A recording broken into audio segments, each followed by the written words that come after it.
Umwami wacu Yesu Kristo nahabwa icubahiro. Ego muko dushishikara nanje ndabaramukije mu izina rya Yesu Kristo umwami n'umukiza wacu. Dusome aya majambo.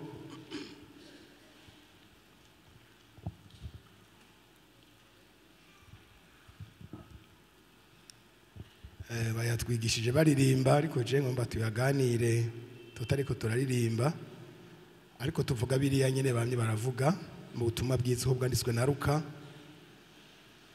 abariho duhera mu gice ca 24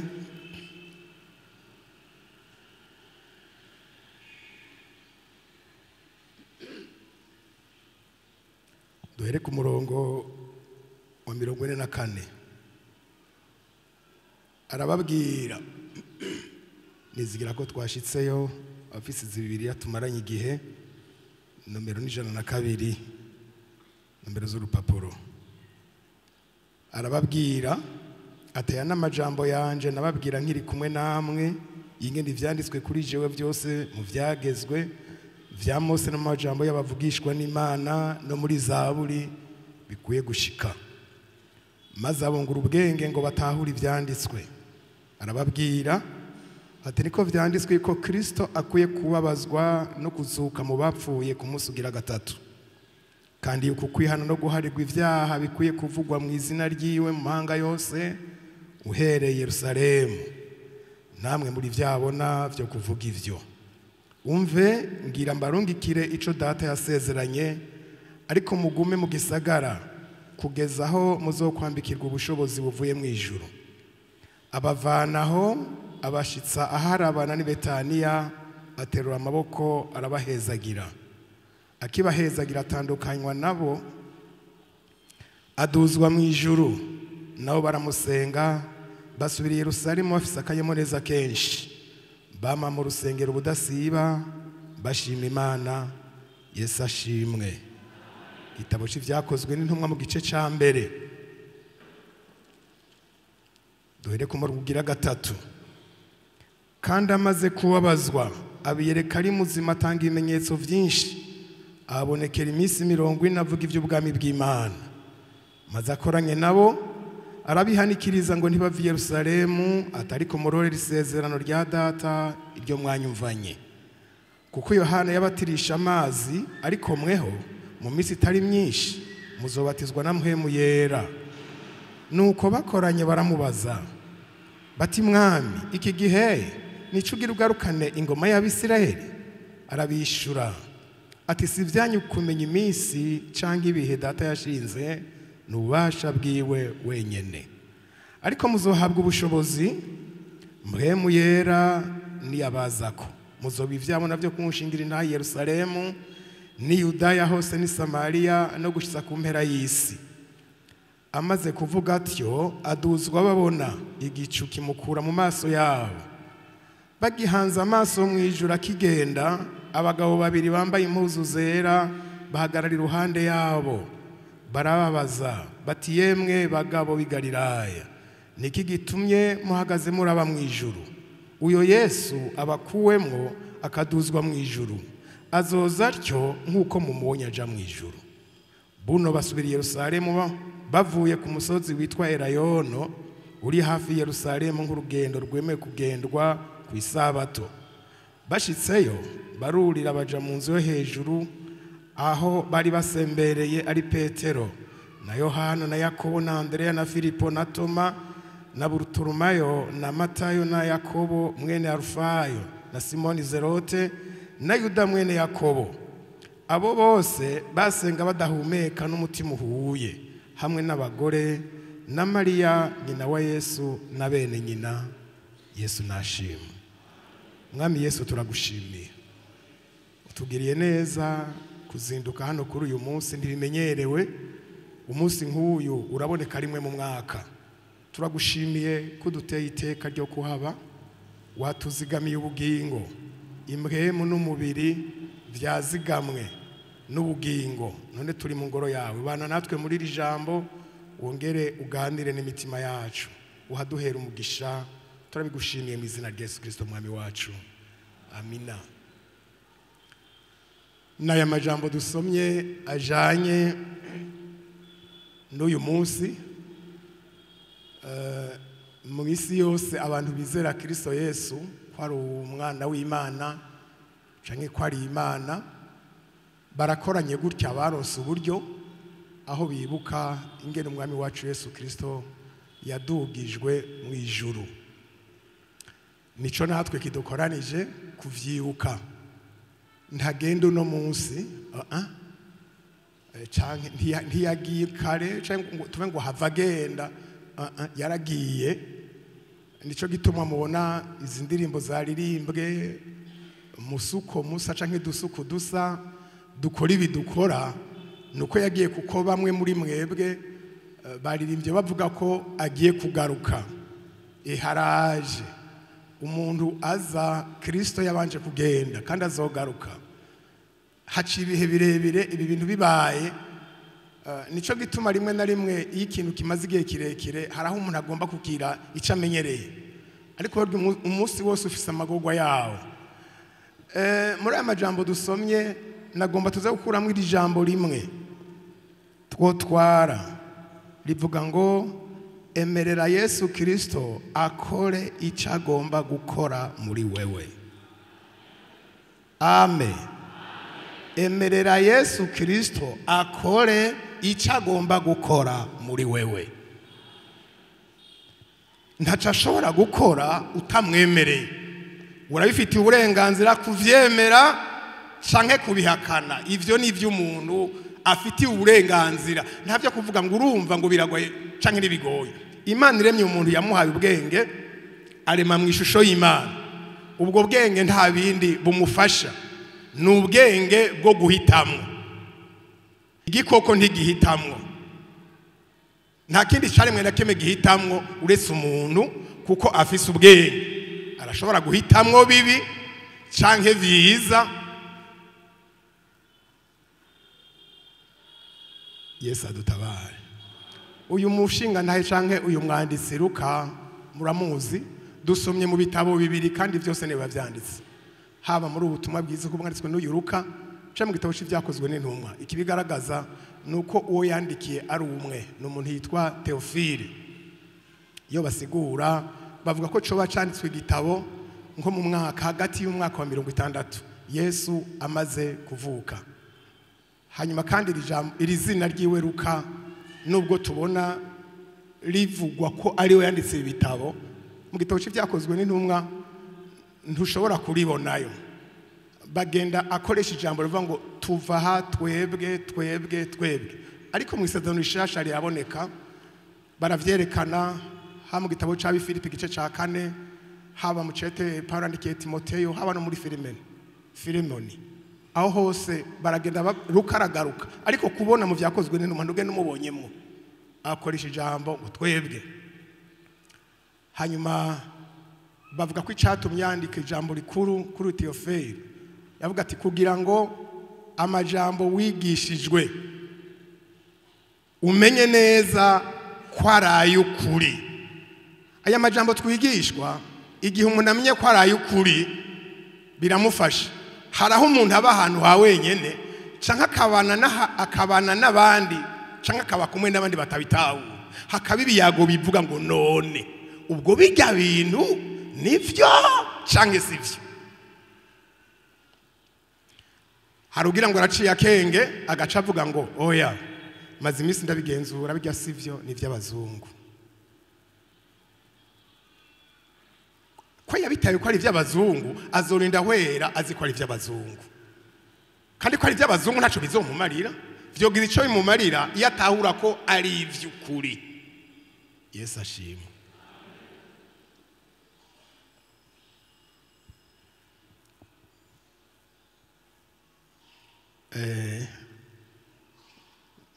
Luka umuvugabutumwa w'umuganga kandi akundwa, wagendanye mu ngendo nyinshi n'uyu mwene data mukozi w'Imana Paulo. Ivyo ngana ntaho no bireka uyu Luka Yesu amwita umwana w'umuntu. Umwana w'umuntu niko we yabihishuriwe. rero kuri aya majambo twasomye igituma twakuyemo urya mutwe uvuga ngo emerera Yesu akora icyo agomba gukora muri wewe, turaza kubona ibitari bike muri aya majambo twasomye, cyane cyane hariya mu butumwa bwiza uko bwarizwe na Luka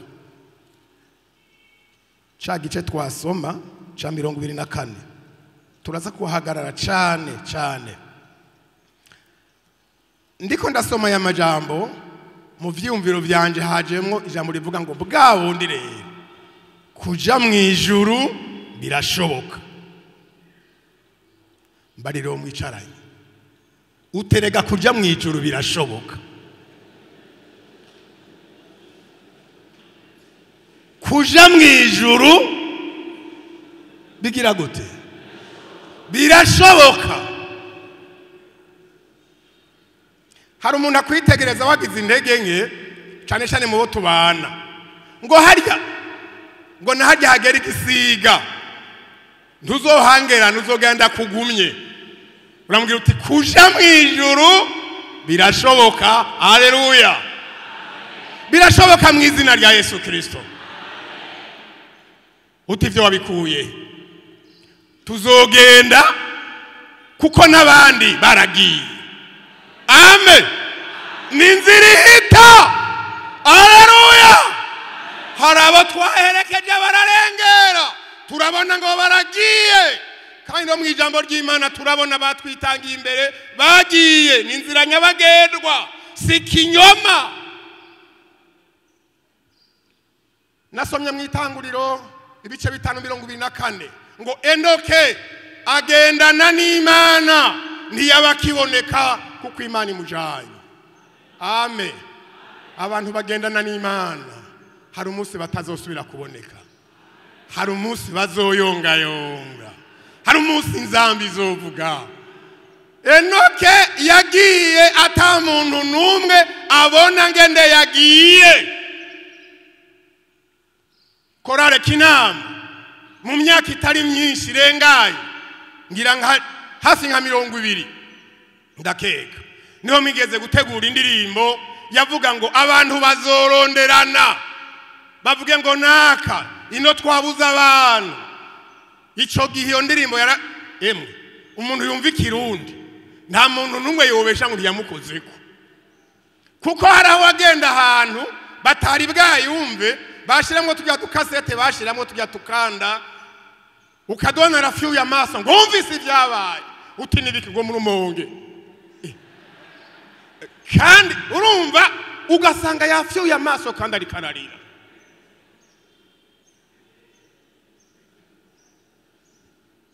Amen. Ngo twaronderanye ku kazi, aba bakozi b'Imana banyu barimwo bakavuga amatangazo, uri mu Kirundi, uri muri BBC, barondera abantu iyo baroye bakamanganye.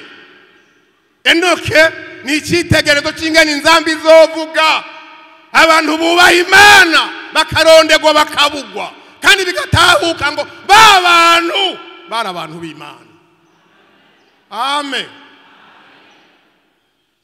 Uyu munsi urashobora kudatahurwa kuko hari urondera ubuzima bwa misi yose uhicarana n'uwundi yifuza ko atamukiriya gutumbera. Mumaze guharira ku mukiriya rero baca bavuga ngo ntukijijwe. Wowe ukijijwe wozingigunira ukaja muhira. None ni wazingigunira ukaja muhira ntuzokenera kurya. Wowe ukijijwe niba kurenganya kukarimba ugahora niho uzoba ukijijwe. Uzoba ukijijwe niba gutwara utwawe ntubaze ubutungane niho uzoba ukijijwe. Mbega ibyo birashoboka? Oya! Oya, kubera ko tukirino nico gituma hari inzego zitandukanye umuntu ashobora kwitura yafise ibintu byamugoye. Enoke kigereranyo cy'inzamba tuzogenda. Uwa kabiri mwijuru tuzojayo. Uwa kabiri muzomusoma mu gitabo cya kabiri cy'abantu mu gice cya kabiri murongo wa 11 n'umugabo yitwa Eliya nawe bariko baragenda baganira na Elisa ngo haza imikogote n'amafarasi by'umuriro birabatandukanya. Eliya acagenda mu gashururu, mugabo Elisa aramubona, yewe data we, yagiye abibona, tuzovana twari kumwe, erega ishengero rizovana nabo byari kumwe, turi kumwe mu isoko inzambi ikavuga tuzogenda basigare. Kandi muri ico kibanza mwari muhagazemwo muri babiri, azosanga gihagazemwo ari umwe. Kandi siniyumvira ko bizomworohera uwo munsi kuhamagara abakiriya ngo kiriya we wagiye. Uwo munsi n'umadandaza bazozinga ivyabo baje muhira. Amen. Ariko abo bose mvuze abo babiri munyumve neza, nta minsi mikuru yo kwibuka iduzwa ryabo ihaba. Ariko uno munsi twibuka iduzwa mwijuru ry'umwami w'abami Yesu Kristo, kuko abo babiri impamvu bidasa na Yesu, yaba Enoke ntivyari vyarahanuwe, yaba Eliya ntivyari vyarahanuwe, ntivyari vyaravuzwe, ariko kuri Yesu umwana w'Imana vyari vyarahanuwe. Yari yarabivuze ati jewe amaze kuza, jewe hari igihe kiri imbere yanje kindindiriye, nzokwicwa, ca kabiri nzohambwa, ca gatatu nzozuka, ica kane nzoduga, mbere gatanu nzogaruka. Amen. Haleluya. Ivyo vyose nta na kimwe kiracegwa, ikintu cyose mu mwanya wacu. Mbega yaraje. Haleluya, yaraje. Mbega yarapfuye arazuka. Mbega yaraduze. Mbega azogaruka. Haleluya. Azogaruka. Kugira ngo abigishwa badasigarana ingorane rero, nijya minsi 40 yamaranye nabo, ntivyari bigoye, nta tike yari ko arabasaba atereka manda ndindire bampita ikizondugana. Oya, umuntu arashobora kuguma mu gisagara arindira itike bazomuha, ntaduge ruguru akarindira itike. Yesu ni yararindiriye itike, yagomvye ngo aba bantu tumaranye igihe ndabona barazazaniwe, narapfuye nkuko byagenze, bamwe napfuye banyihakanye, abandi napfuye birutse bantaye. Ega nutamwihakanye n'intumwa zitamwihakanye zindi zijya 10 baramutaye, bariruka barahunga. Mwarasomye ngo umusore umwe bava ngo yitwa Mariko yirutse ari gusa, bamufata umutama na tepu, nzoba ndambara akwisavye. Undi yavuze ngo hagupfa uno munsi wopfejo, noneho sasa ugupfa. Ehumviriza, amaze kuzuka asanga biyugaranye, barahagarara, nivyo murabizi twarabibonye. Hanyuma ngo arabahumekera kati nimwakire mwe, murazi yabishe inshuro nyinshi, izo sinobiza ndabiharura. Urige yereka babagore, yereka bamwe 10, bangaro yereka 11, handa yereka bashika 7, ariko bararoba. Yagenda arabiyereka uburyo budasa, babigishwa biri Emmaus uburyo budasa. Mugabo asanga naho nyene ntibimaza toya, nkwiye kugumana nabo iminsi 40 ndabiyereka, babituririmbiye kandi ndabigisha ivy'ubwabo. Yo minsi 40 riheze rero, naha tubonye hirya jambo ntimurite, emerera Yesu akore icyo agomba gukora muri wewe. Agira agende rero, hari amajambo twabonye kenshi hariya mu tumuriza bwa Yohana, mwayaririmbye sinzobasiga nk'imvuvyi, ariko nzogaruka. Kandi ivy'ukuri usomye amajambo twasomye, urabona ko ivyo yavuze yabishize mu ngiro, ntiyabasize nk'imvuvyi. Emerera Yesu rero akora icyo agomba gukora muri wewe.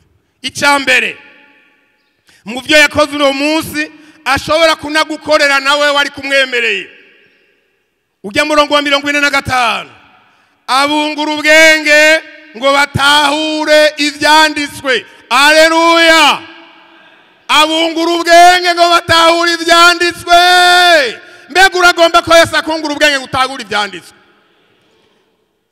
Atari Yesu abigutahuje ntabyo ushobora gutahura. Kandi kudatahura ivyanditswe n'amagorwa.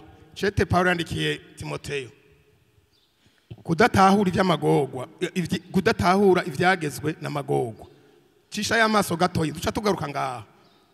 Ngomba kubereka ikintu yakoze ko cari gikenewe cyane muri aba bantu.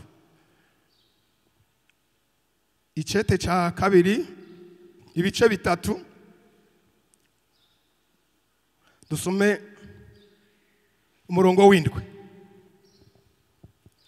Iyo umuntu adatahura mumva amagorwa agira. Umurongo w'indwi. Bamabiga ariko ndaho bashobora gushitsa kukumenya iki? Nkuko Yane na Yambure barwanije Mose, niko nabo bagabo barwanya ukuri. Abo nabononekaye ubwenge babaye ibihombe kukwizera. Imana idutabare. Mu gihe hatabaye kunguka ubwenge ngo dutahure ivyanditswe, duca twama twiga ariko ntidushike kukumenya ukuri. Twama twiga ariko tukiba. Twama twiga ariko tugasambana. Twama twiga ariko tukabesha. Twama twiga ariko ntitwumvire. Twama twiga ariko tugateranya abantu. Twama twiga ariko tukamanishari. Umviriza ngo bamabiga ariko naho bashobora gushika kukumenya ukuri. Nkuko Yane na Yambure barwanije Mose, niko nabo bagabo ngo barwanye ukuri kuko babaye ibihombe mu kwizera. Imana idutabare. Hari umuntu gwemega kwifuza kugira umwana yama yiga ariko atamenya kwishuri. Hari n'abashika babakubita ngo ntiyamenye, ugasanga mbere umuvyi yamukubise nawe ntiyagiye no kwishuri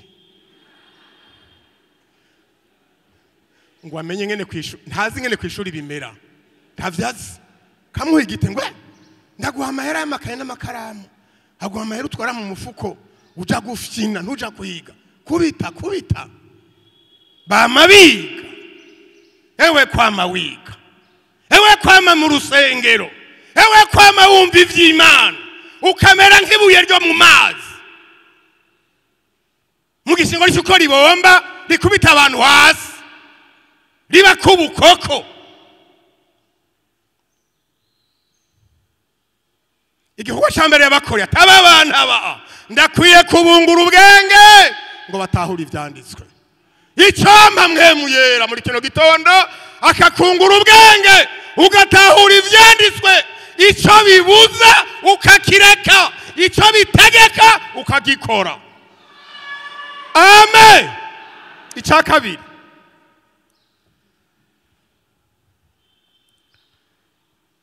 Numurongo wa 47 hajya twariko turasoma muri bwa butumwa bwanditswe na Luka 2:4 ya murongo wa 47 uvuga ngo kandi yuko kwihana no guharirwa ivyaha bikwiye kuvugwa mu izina ryiwe mu mahanga yose uhereye Yerusalemu. Amen. Hano navuze ngo nabonye ngo agomba gutahuze aho imbabazi z'Imana ziva.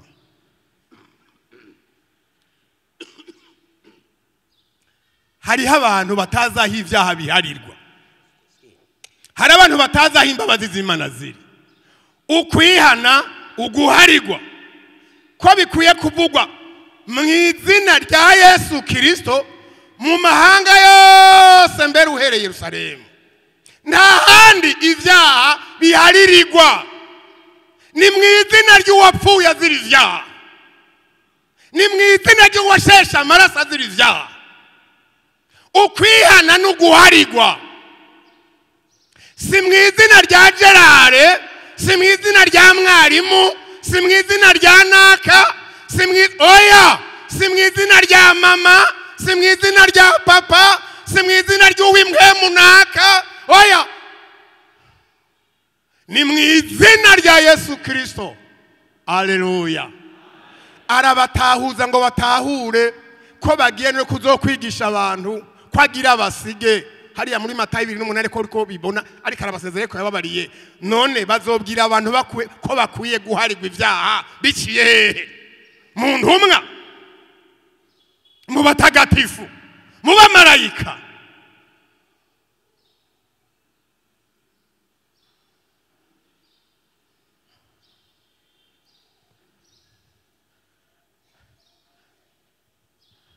Hariho umuntu umwe niyo abari ngaha kanyumva, indari karanyumva, azoze tuyage.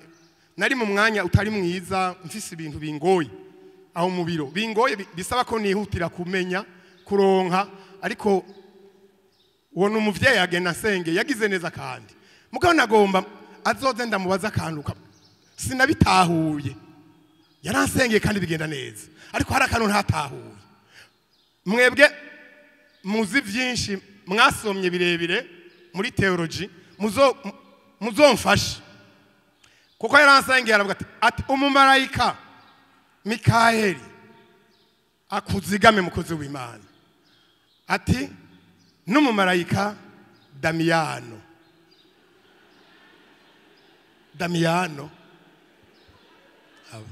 kandi araha. Ndiyumvira none bagabo n'ugusoma bike, jewe udamiye ntawe ndabona nuko mu bantu bavuzwe amazina muri Bibiliya.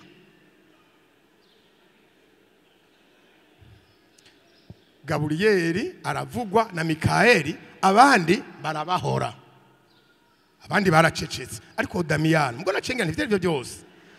Hariho ba bantu dusengera henshi, twaje tuva henshi, hariho abatagatifu, ari amazina muvuga na y'Ikristo menshi usanga ari y'abatagatifu. Ndavuga ati aho yavuze ati nk'umutagatifu Damiyano canke nde, ngo mareka Damiyano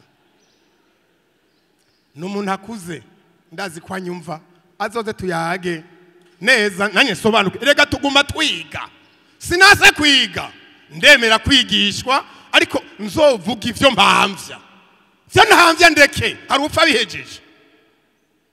Na Yesu ntavyo yagiye ahejeje, abati bisigaye nzobana namwe, nzoba ndi kumwe namwe, muzovuga nzobashigikira.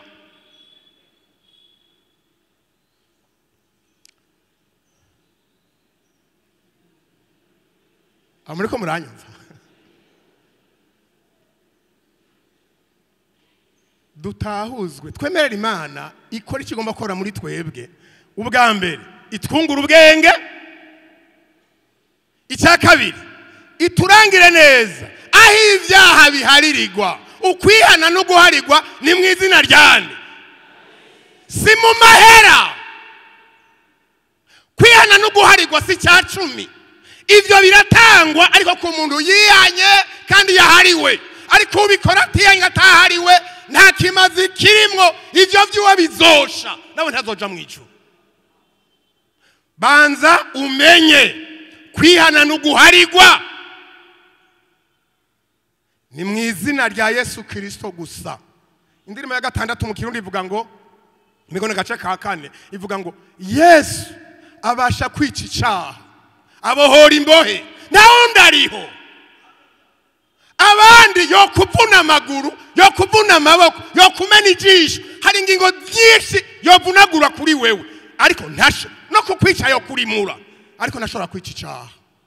Ni Yesu gusa abasha kwica icaha, ni Yesu gusa abohora imbohe zikidegenza.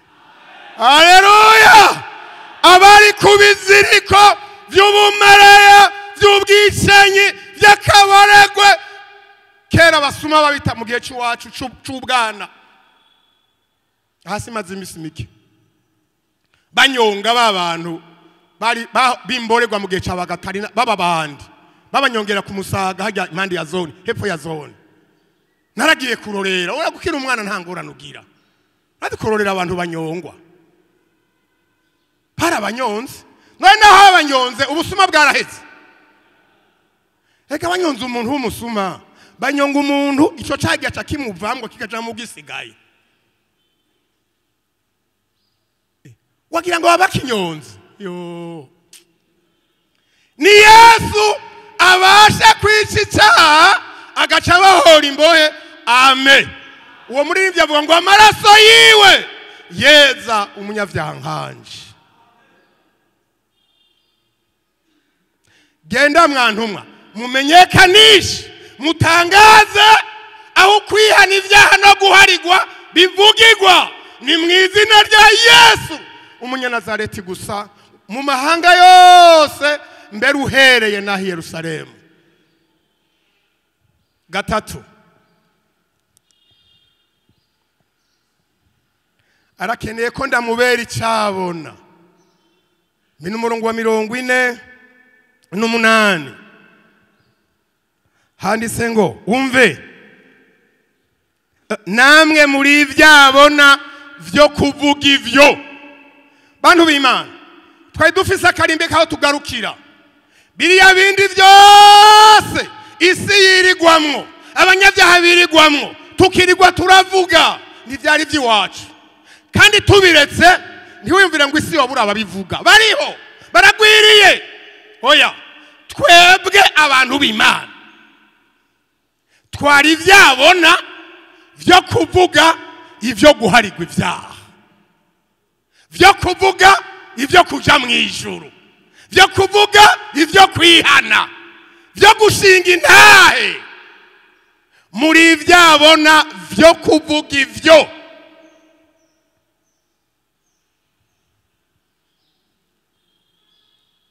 hari mwene data umwe ivyakozwe no 2015 banguka umuntu umwe yitwa Paulo ivyakozwe no 2002 uriya murongo wa 15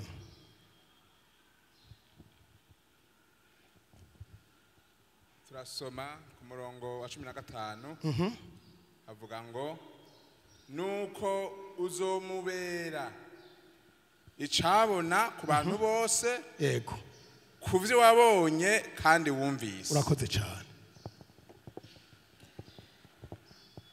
Paulo Anania atumwe na Yesu kuja kumurambika kubiganza aho yarari atakibona ari kubigaragashi Imana yamaze kumuhindura Yesu yamaze kumukubita hasi kuko Yesu arakomeye kunsumbya kugusumbya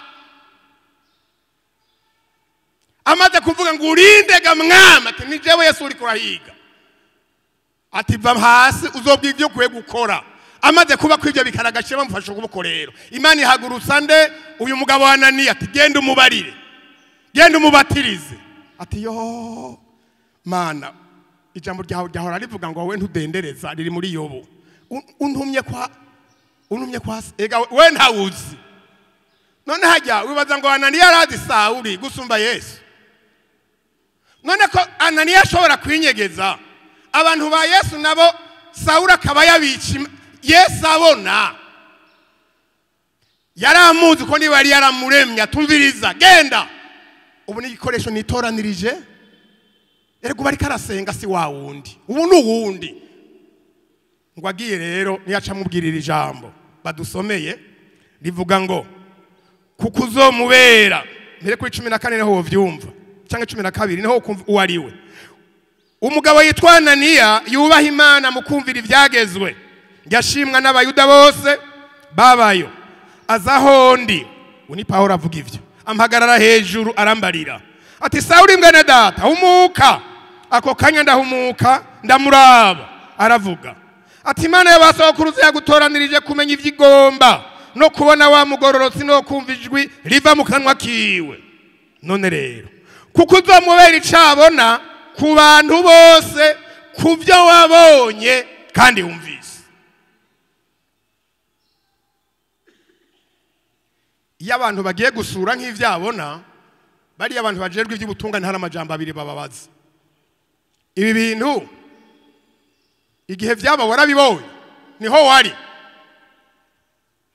iyo ari ibintu bigumye agativa ngo niho nari none wakoze iki haracha asanga wamutaye mu munyororo nyine kubera ivyo nonekaye hari yagicaca akora yagomba kubicabona avuga ngo niho nari iyo ari bisanzwe rero haravuga ngo nababimbariye nababikubariye ugigenda twagomba babibonye para babikubariye haro baguhenze sivyo ngaha Imana ibwira iciye muri Ananiya abwira uyu mwene data Sawuli ati kuko uzamubera icyabona ku bantu bose kuvya wumvise kandi wabonye nivyo uzovuga ivyo ntushobora kubivuga utatahujwe cyangwa utunguga ubwenge ngo utahura ivyanditswe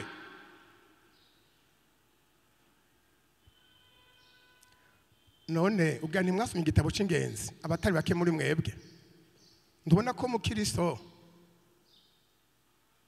ari kumwe na nyamujirya nino muri ryashayo maganya bahageze mu bibazo hamwe umuntu wese atungwa nico vyavuganye n'Imana mu muhamagaro wiwe ngo akabona reka vundagurika mu vyondo ntiyabajije mu Kristo nyamujirya ati none bimwe wambarira ko tuja kumugwa ukayangana mwiza naha kubera ko mu Kristo yari yahamagawe nk'ugenda ariko atari bwatahura ivyanditswe yishuye amubwira ngo nanje ibibaye ntavyonzi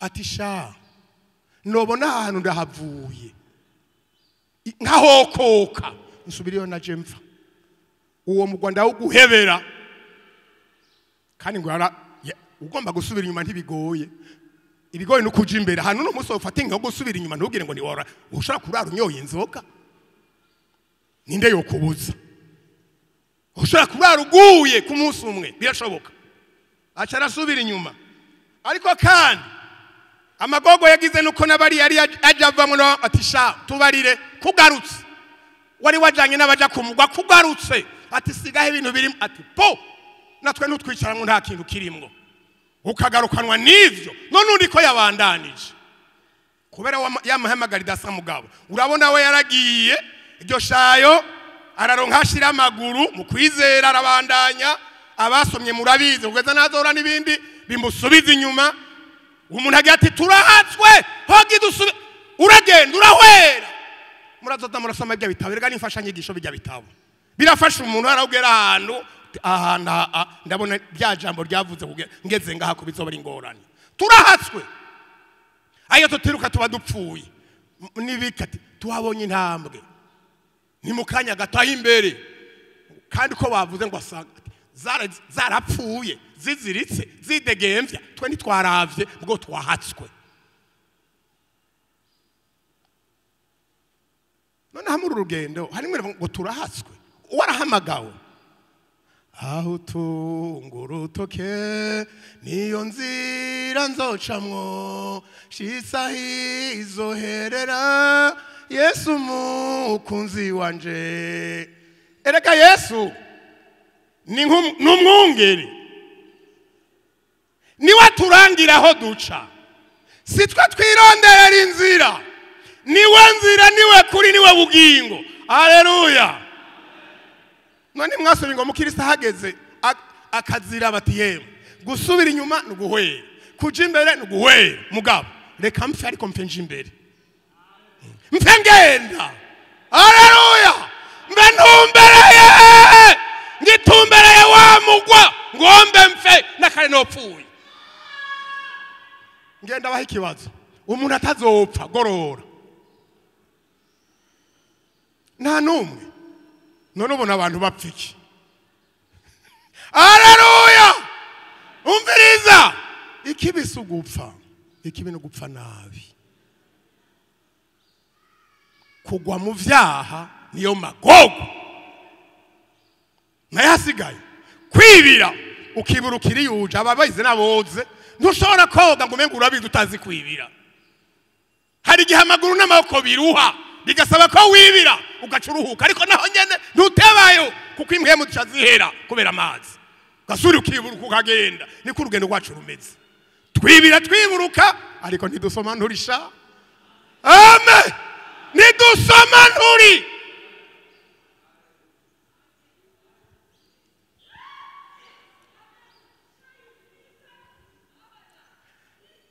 kumubera icyabona cyo ni cya gatatu cya kane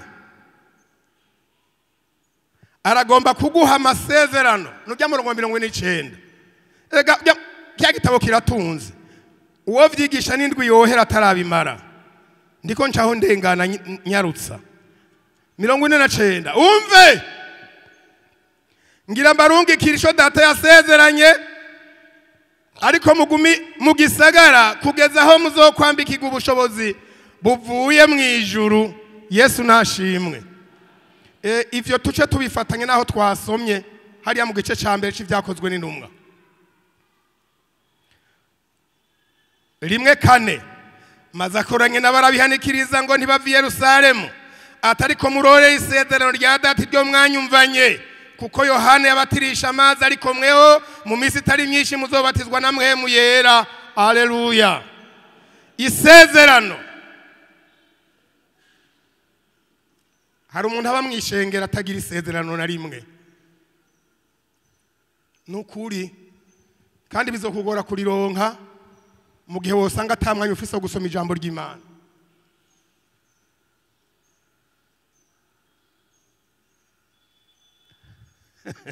ngaruke ku mungenzi muri wa mwongo ugira kabiri nyamucisha bugufi umwe gitutu c'urupfu uwundi nyamucisha bugufi hari anatashowe kwikirisha inkota ngiyo yikirishe kuri Apoloni hanyuma ugamanitse avango ari karagenda ngo yumva ukuguru gushobora gutirimuka akisanga mwishayo nkimwe yahitana Dawidi ahanirwa kumva ibintu bikakamba inyuma yiwe mengo nibikange kandi ngo ico gihe ntihabona hari mu mwiza iyo umuntu ageze hasanga hatabona umukristo aragera ahantu mbego ntihabona mbega ndirahe iracanyemera turacari kumwe aho niho ubugeze ahantu hagumye yitwa Mukekeranyamana hanyuma mugaza yumva umuntu ngo atabona ari imbere nka hariya kure mu mwiza mu mwijima ngo yumva avuga ngo naho noca mu ngonga w'igitutu c'urupfu sinzogira ikibintinya kuko uri kumwe nanje mukirisa avyumvana ingenzi mugenzi wayo mugabo atabona ngo nawe cararemera ati ego kweri ego najewe iri kumwe n'uyo najiri kumwe nanje naho ntayibona kubw'ibingoye vy'ahantu haleluya naho utayibona iri kumwe nawe ibigukize kuyibona nivyo bikugoye ariko iri kumwe nawe ntukwiye kubaho utagira isezerano riva ku Mana vy'ukuri uri umupantekote ivya pantekote nuzuye bitaye umutwe mbega ivyo vya pantekote navyo nibiki ngo ni vya mpwemu yera ivyo vya mpwemu nibiki nawe bo bikubajije abantu none wewe nturi umupantekote uravangura umushoferi utazi gutwara imodoka uravangura urazi guteka upfuvye ibiharage n'ibijumba urazi guteka wewe ngurazi gukora imodoka utazi no kugurura ipine nguri umumekanisye wahehe urazi nguri muganga utazi gutera urushinge none nguri umupantekote abatabiza ati mbega hewe none haje ivyamuhemu yera nibiki ngo ni vyabariya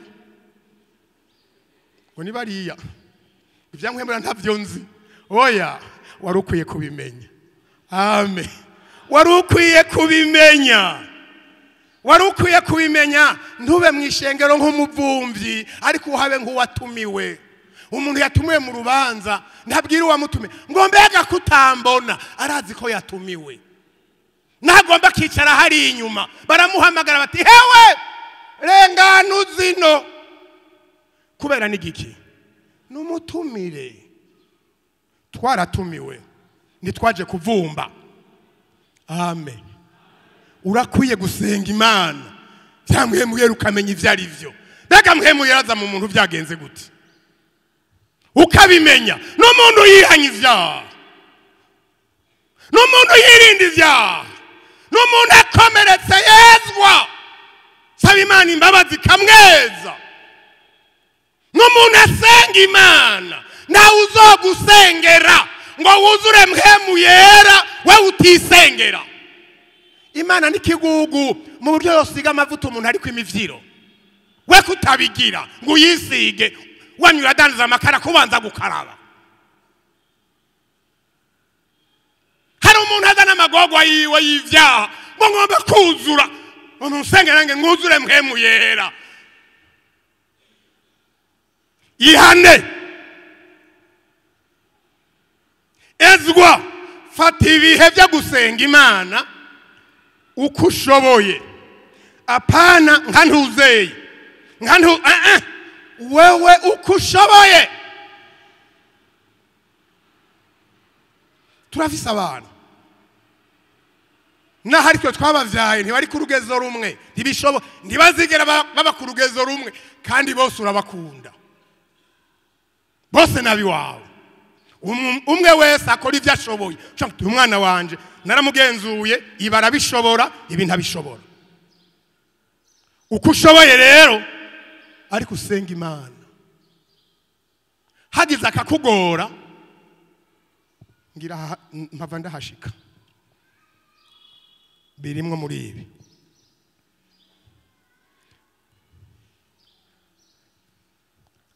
Aragomba kuguha amasezerano. Gatanu sigaje bibiri tukaba turahejeje. Gatanu ni murya 40 nyene n'umurongo wa 50. Aragomba kukuvana huri agushira handi. Saha gusari na handi ndagomba kuhanshitsa. Yo saha gusari na handi ndagomba kuhanshitsa. Ndenganya Mana ngerere muri mwe muyera noye kwama mu mubiri. Saha gusa hari n'ahandi ndagomba kuhanshitsa. Amen. Hariya twasomye ngo 50 abavanaho abashikana harabana ni Betaniya, aterura amaboko arabahezagira. Abavanaho urifuza kwa kuvanaho ureka gushira handi. Mbega hariho canke haraheze? Hariho. Uti hariya handi yonshira. Uti hariya handi yonshira. Basi bwira mugenzi wawe nivyo yiborohera. Uti hariya handi yogushira. Haleluya.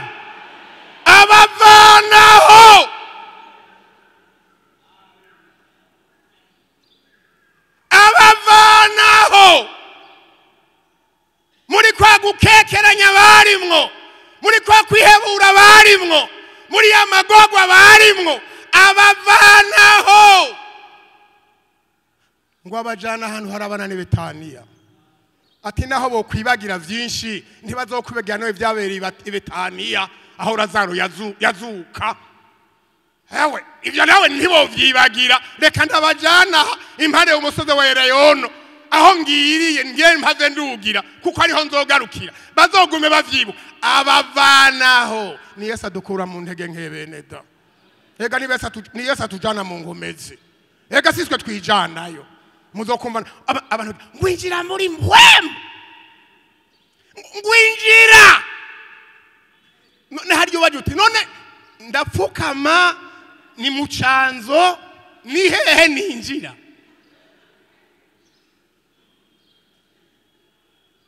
Iyo twihanye ivyaha tukaba twejejwe tukaba dusenga Imana neza, Imana iciza muri ayo mabanga ya mpwemu yera.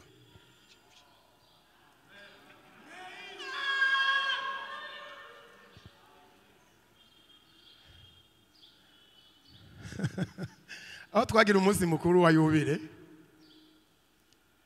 abantu dufise amagara atari menshi, bamwe bafise imvune, abandi migongo, abandi ubona uko umuntu akura ariko ibintu bihinduka, kuduga kuma ziga esikariye, uduga kuri irya nzigira 5 6, gwaro rugendo washikayo amahaha ya. Ariko rero kajya kantu bakoze mbega bakita ngo mu gifaransa kame kadoga n'abantu, umunsi n'umunsi witwa ngo iki ascension, numva tacho bipfana ega nakabagenda kaza ega nagomba kunumvire nge mukambarira. Hari ukuntu rero badushirayo ni nyigisho igera kure, bakagati ahare hariho umuntu ajejwe kugara no kugurura, kandi aho ugeze bagati unja mu ya 3, unja mu ya 4, unja mu ya 5, biranditseyo mwama mwadutse mwazigiyemo.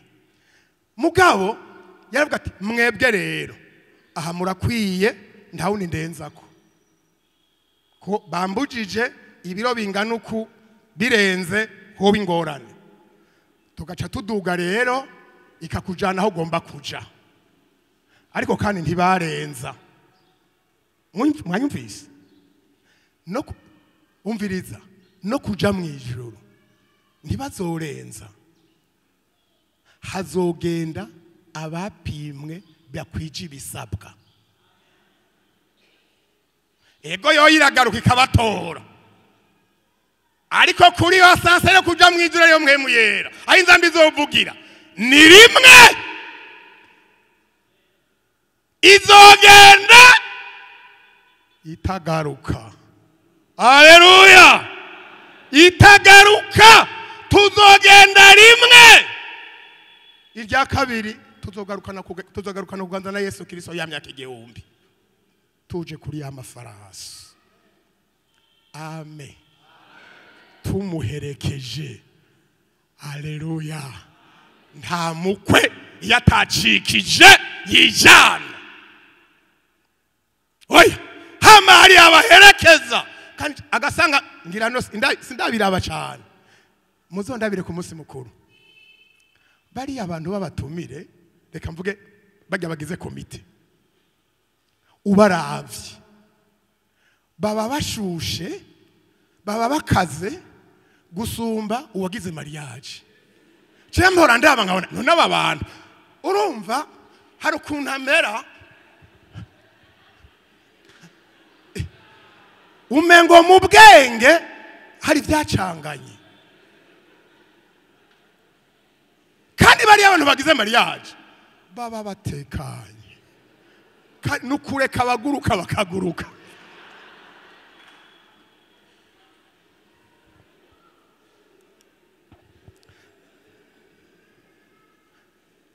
Haleluya! Aragomba kukuvana uri, aragomba kumpezagira, aragomba kuguhezagira. Hara usanga hari ahantu uri vyase kuhava. Ndinanata haroza ngo undi kandi mwe mwayirimbye ijya muri Yohana muri cyagiye cyaziga ndirimbo mwasojya kase yari mu indirimbo zikomeye ngo ngira ngo ndinanata ngo abandi bagaca bananga gushungurukirayo mu nyuma bati hagarara babaye udatoya simagarara kuko wankijije niwe yambariye ngo ikorere ugende si mu mayiririmbye none. Haleluya! Haraho umuntu aba ahantu bikanka kwa hikura, mugabo Yesu muri kino gitondo aragomba kugukura uri agushira handi. Amen. Agushira ahantu umwidegemvyo, agushira ahantu gusobanuka ivyanditswe, agushira ahantu ahandi hantu harushaho kuba heza. Na Esiteri yarakuwaho yarari arashigwa handi abandi batashizwe, harushaho yarari kuba heza harabaho mu Mana haragutse. 6 agomba kuguha umunezero. 5 nabo baramusenga basubiri Yerusalemu bafise akanyamuneza keshi. Amen. Amen. Hari iki tutuma tuza mu ngoro y'Imana n'umunezero mu ngoro y'Imana. Ivyo bintu urumva ugatakaza umunezero ntuzogaruka kuharondera iki. Murashobora kuza bigoranye umerewe nabi tugaca dukarishanya mu ijambo ry'Imana ugacomva uranezerewe ukumva udutege turagarutse ukumva izigiro biragarutse wari warakomeretse ijambo ry'Imana rikagusomora ugahinduka uwundi bikagenda ukundi ukabona data urugendo rushishikaye baca baronka umunezero. Niko ijambo ry'Imana rivuga ngo badusomeye hano mu ijambo ry'Imana ngo nabo baramusenga basubira i Yerusalemu bafise akanyamuneza kenshi. 5 bama mu rusengero ubudasiba bashima Imana. Arakeneye ko wama mu rusengero udasiba ngo uraryamye. Hari umuntu asiba ngo araryamye. Burya umuntu aryamye umwanya munini araruhuka canke araruha?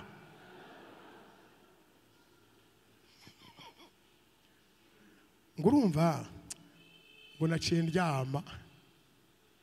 Kuryama birata igihe. Ikintu cyo kuryama igituma kidata igihe mu nyumve ni igikorwa ukora ukomeye niyo ugwaye.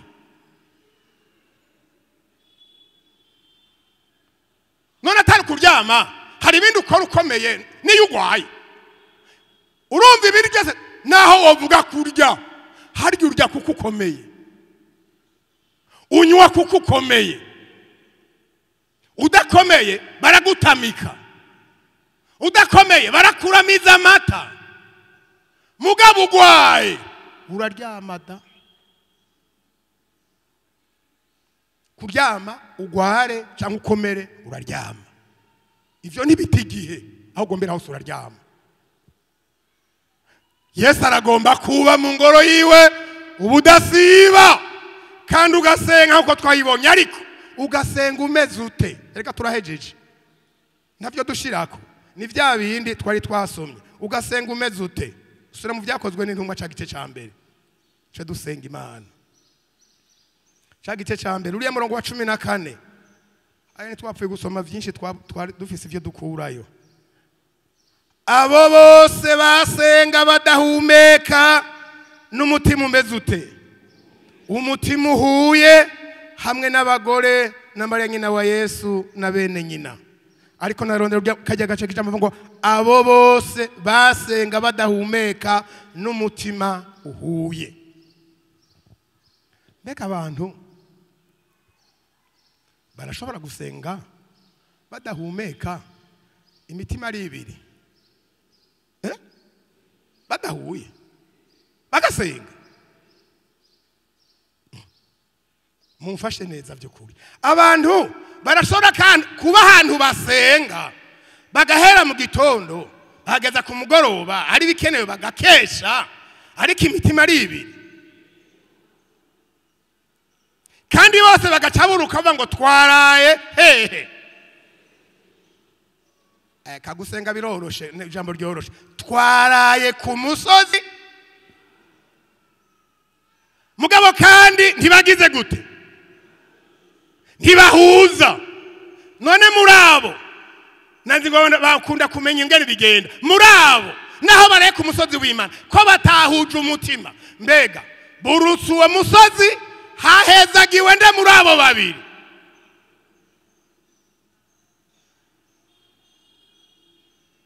Hari imyanya ipfubusa, hari imyanya abantu basonzera ubusa, hari imyanya atashivamwo. Abo bose basenga badahumeka n'umutima uhuye. Siho twari bene Zebedayo yemu. Aya masengesho tuyashishikare mugabo hari ibyo tutababariye. Egajya twariyomboye turishira Yesu turamubwira ngo bivuge mu bwami bwawe. Twebwe bene Zebedayo umwe azoba iburyo uwundi bumoso mu bwami bwawe. Mwebwe ntitwabibutse, twarabigijeyo, twabaye basatuntu twanje. Mwebwe muragomba mubiyo, mugabo twebwe mutubabarire. Sindabizi Petero ati ntavyo muzi kigiye cyose naho nishura bwari ubwibone murazi ko n'umusumo y'amashu yati herera inyuma yanje Satani ujya musi narabiyobewe ariko ahandi murazi ko atawamvugana muri mwebwe yamarije nataritse urutoki ngaho mengo mbwe ntimurabagabo murambabarira abashi murambabarira hari n'umusi navuga ngo no mu rupfu tuzojana ariko namwihakanyaka hakari arambabariye namwe mumbabarire kuvyo navuze ateka si wewe gusa natwese ujya munsi twavuze ngo natwebwe turemeye mugabo twarirutse Imana tubabarira twaramutaye njanye nawe wamwihakanya kubona usa n'uwamukwirikiye Petero atahubwo njanye namwe mutamukurikiye ngo muze kumwihakana murabana yaramagorwa barabanza baratunganya n'umutima uhuye ngo basenga ubudahumeka bama mu rusengero hayo umuntu atacapfa n'Imana ngo afe n'abantu n'amasengesho arayaronka ariko ufise akarimbi mu mutima ngo ntacu ngo bavuze gusenga ngo natwe turagiye ngo tujya gusenga ngo ndazi gupanga amajambo uyapanga n'imifuko y'amakara n'ingwi no gupanga amajambo oya naho wovuga bike ariko ukabuhuje na mwene data akaba ataco mupfa n'Imana wa mutwe w'ijambo wavuze ngo emerera Yesu agire gute akora icyo agomba gukora muri wewe mbega muri ibi twumvise mu ijambo ry'Imana hari ico bona yo gukorera muri ibi gikenewe muri wewe twunama imbere y'Imana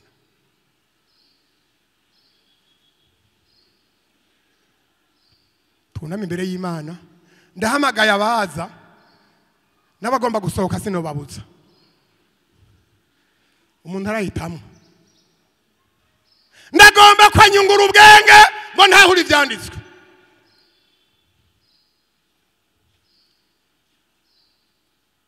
ndagomba kwanyungura ubwenge ndagomba ko ndahuzira ibanga ryo kwihana no guharigwa ivyaha ndagomba ko ndamubera icyabona cy'ivyo nabonye kandi numvise sinje kubesha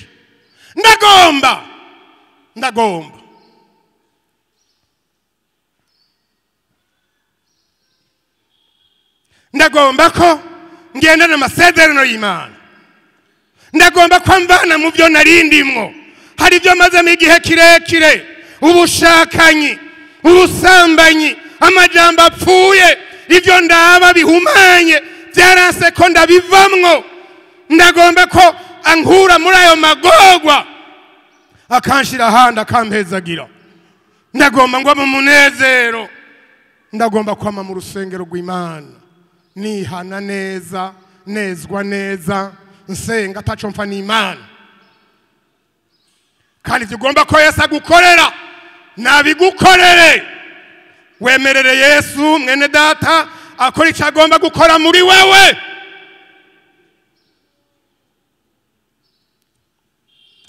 Pastor Juste sengera aba bantu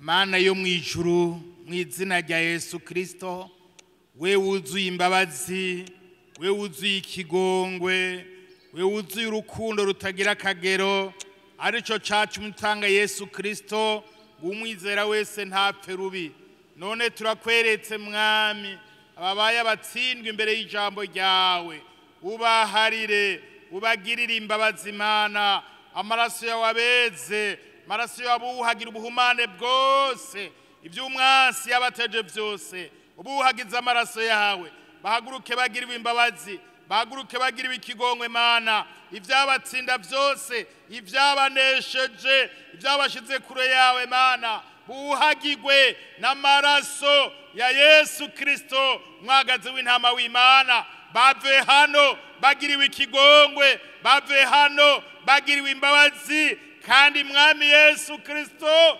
ubatsindanishirize bave hano bemewe nawe urakoze kubahariye urakoze kubahaye kunesha ivyahora bibanesha tubasengeye mu izina rya Yesu Kristo umwami wacu amen.